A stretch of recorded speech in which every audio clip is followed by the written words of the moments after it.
Human rights PWA TV channel ప్రేక్షకులకు human rights PWA సంస్థ తరఫున హృదయపూర్వక నమస్కారాలు తెలియపరుస్తూ ఈరోజు డ్రంక్ అండ్ డ్రైవ్ అనే అంశం గురించి మనం చర్చిద్దాం.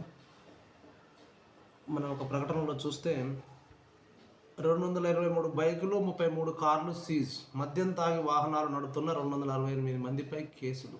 చూడండి ఎంతమంది, 268 మందిపై కేసులు. ఇక నుంచి వారాంతాల్లో ప్రత్యేక డ్రంక్ అండ్ డ్రైవ్ తనిఖీలు చేపడతామని, వాహనదారుల మద్యం తాగి వాహనాలు నడుపుతూ పట్టుబడితే కేసు నమోదు చేస్తామని పోలీసులు ఉన్నతాధికారులు హెచ్చరించారు. హైదరాబాద్ పరిధిలోని ఐటీ కారిడార్లో పాటు ఇతర ప్రాంతాల్లో శుక్రవారం ట్రాఫిక్ పోలీసులు ప్రత్యేక డ్రంక్ అండ్ డ్రైవ్ తనిఖీలు నిర్వహించారు. మద్యం తాగి వాహనాలు నడుపుతూ పట్టుబడిన 268 మందిపై కేసులు నమోదు చేశారు. 223 బైకులు, 10 ఆటోలు, 33 కార్లు, 2 ట్రక్కులు సీజ్ చేశారు. మద్యం తాగి వాహనాలు నడుపుతూ పట్టుబడ్డ వారిలో 35 మంది బ్లడ్ ఆల్కహాలిక్ కౌంటింగ్ 200 నుంచి 550 వరకు వచ్చినట్లు పోలీసులు తెలిపారు. అంటే ఈ కౌంటింగ్ 200 నుంచి 550 అంటే ఎంత కిక్కు, వీళ్ళు ఎంత తాగి ఉంటారు, ఎంత మత్తులో ఉంటారు అనేది మనకు అర్థమవుతుంది. దీనివల్ల చాలా అనర్థాలు ఉన్నాయి. దయచేసి నేను ప్రభుత్వం వారిని ఈ విషయంలో నేను రాష్ట్రాల వారీగా రాష్ట్ర ప్రభుత్వాలను కోరుకునేది ఏంటంటే, ఈ మద్యం తాగి వాహనాలు నడిపిన వాళ్లకు కేసు నమోదవుతుంది కానీ పనిష్మెంట్ అనేది వాళ్ళకు తగినట్టుగా పనిష్మెంట్ లేదు. అందువలనే ఈ విధంగా ఎన్ని తనిఖీలు జరిగినా ఏది జరిగినా కూడా ఈ మద్యం అనేది ఆగట్లేదు. దీనివల్ల ఎన్ని అనర్థాలు జరుగుతాయో మీకు తెలుసు. వాడి ఇంటికి వెళ్ళి ఇంట్లో కుటుంబాన్ని సతాయిస్తాడు. నెక్స్ట్ వస్తుంటే దారిలో తాగిన మత్తు మైకంలో ఎవరికి గుద్ది యాక్సిడెంట్ చేసి మరణాలకు కారణకుడు అవుతాడో తెలియదు. వాడు ఏ విధంగా ఇబ్బందుల పాలయ్యి బండ్లు పల్టీలు కొట్టి మరణిస్తాడో తెలియదు. ఇలాంటి సందర్భాలు మనం ఎన్నో చూస్తున్నాం హైదరాబాద్ పరిధిలో, రాష్ట్ర పరిధిలో.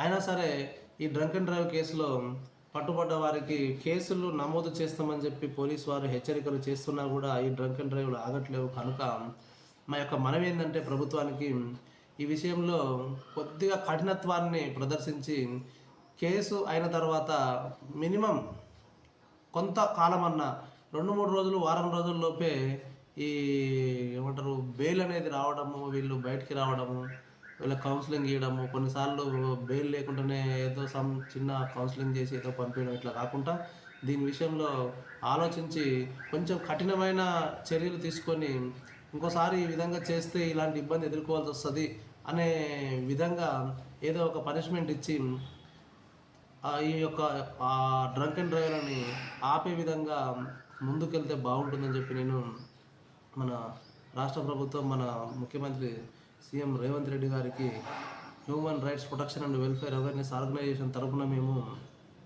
విజ్ఞప్తి చేస్తున్నాం. దయచేసి ఈ డ్రంక్ అండ్ డ్రైవ్ వల్ల చాలా రకాల ఇబ్బందులు ఎదురవుతాయి.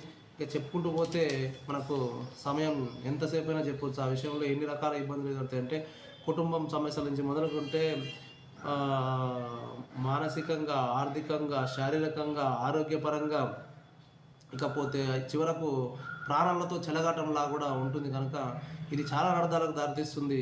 ఈ డ్రంక్ అండ్ డ్రైవ్ విషయంలో కఠినమైన శిక్షలు అంటే జైలుకు పంపించి 2-3 రోజులనే బెయిల్ అట్లాంటిది కాకుండా మినిమం ఒక పీరియడ్ వరకు పనిష్మెంటు అనేది ఉంటే ఇలాంటి చర్యలు డ్రంక్ అండ్ డ్రైవ్ చేయడం అనేది చర్యలు తీసుకోకుండా అలాంటి వారు చేసేవారు ఉంటారని చెప్పి భావిస్తూ, మా వంతు మేము కూడా ప్రజలకు మా సంస్థ ద్వారా అవగాహన కూడా ఏర్పరుస్తాం.